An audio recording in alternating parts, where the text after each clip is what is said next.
ಮಾಡಬೇಕು. ಸರ್, ನಿನ್ನೆ ಹಾಸನದಲ್ಲಿ ಜೆಡಿಎಸ್ ಸಮಾವೇಶ ಆಗಿದೆ, 25ನೇ ವರ್ಷದ ಸಮಾವೇಶ ಆಗಿದೆ. ಅಲ್ಲಿ ರೇವಣ್ಣ ಅವರ ಬಂಧನ ಭಾಳ ದ್ವೇಷದಿಂದ ಮಾಡಿದ್ದು, ನಮಗೆ ಟೈಮ್ ಬರುತ್ತೆ, ನಾವು ತೀರಿಸ್ಕೋತೀವಿ ಅಂತ ಮಾತಾಡಿದ್ದಾರೆ. ನಾವು ಯಾರು ಕಾನೂನು ಪ್ರಕಾರ ಮಾಡಿದ್ದಾರೆ, ನಾವ್ಯಾರು ಕೂಡ ಅದಕ್ಕೆ ಇಂಟರ್ಫಿಯರ್ ಆಗಿಲ್ಲ, ಆಗೋದೂ ಇಲ್ಲ. ಅದೊಂದೇ ಅಲ್ಲ, ರೇವಣ್ಣನ ಕೇಸ್ ಒಂದೇ ಅಲ್ಲ, ಎಲ್ಲ ಕೇಸ್ಗಳಲ್ಲೂ ಕೂಡ ನಾವು ಇಂಟರ್ಫಿಯರ್ ಆಗಿಲ್ಲ. ಕಾಲ ಬಂದ್ರೆ ನಾವು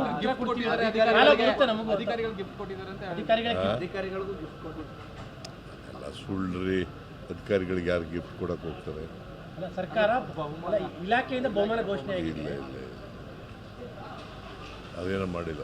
ಅಲ್ಲ, ಟೈಮ್ ಬರುತ್ತೆ ನಮಗೂ ಕೂಡ ಅಂತ ದೇವೇಗೌಡರು, ನಮಗೂ ಟೈಮ್ ಬರುತ್ತೆ ತೀರಿಸ್ಕೊಳ್ಳೋಕ್ಕೆ ಅಂತಾರೆ. ಈಗ ಕಾನೂನು ಪ್ರಕಾರ ಮಾಡಿರ್ತಾರೆ, ಅವರು ಕಾನೂನು ಪ್ರಕಾರ ಮಾಡಲಿ. ಅವ್ರ ಕಾಲದಲ್ಲಿ ಅವ್ರಿಗೆ ಅಧಿಕಾರ ಬಂದರೆ, ಅಧಿಕಾರ ಬರಲ್ಲ, ಒಂದು ವೇಳೆ ಬಂದ್ಗಿಂದ್ರೆ ಅಧಿಕಾರ ಅವರು ಐ ಡೋಂಟ್ ನೋ ಯಾವ ಅರ್ಥದಲ್ಲಿ ಹೇಳ್ತಾರೆ ಗೊತ್ತಿಲ್ಲ ನನಗೆ. ಅವ್ರಿಗೆ ಹೆಂಗೆ ಅಧಿಕಾರ ಬರ್ತದೆ?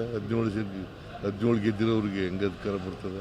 ಈ ಸಲ ನಿರ್ನಾಮ ಮಾಡ್ತೀವಿ ಕಾಂಗ್ರೆಸ್ನ ಅನ್ನೋ ಒಂದು ಘೋಷವಾಕ್ಯ ನಿನ್ನೆ ಆಯ್ತಪ್ಪ, ಬಾಯಿನಲ್ಲಿ ಹೇಳಿದ್ರೆ ರಾಜಕೀಯ ಭಾಷಣ ಮಾಡ್ಬಿಟ್ಟ ತಕ್ಷಣ ಆಗುತ್ತಾ? ಅವರು ನಾನಿದ್ದಾಗ, ನಾನು ಪ್ರೆಸಿಡೆಂಟ್ ಆಗಿದ್ದಾಗ 2004ರಲ್ಲಿ 59 ಗೆದ್ದಿದ್ದು. ಈಗ ಎಷ್ಟು ಗೆದ್ದಿದ್ದಾರೆ?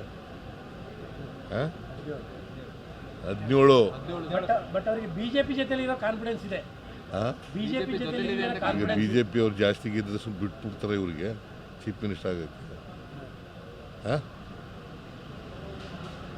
ಫಸ್ಟ್ ಆಫ್ ಆಲ್ ಬರೋದೇ ಇಲ್ಲ ಅವರು,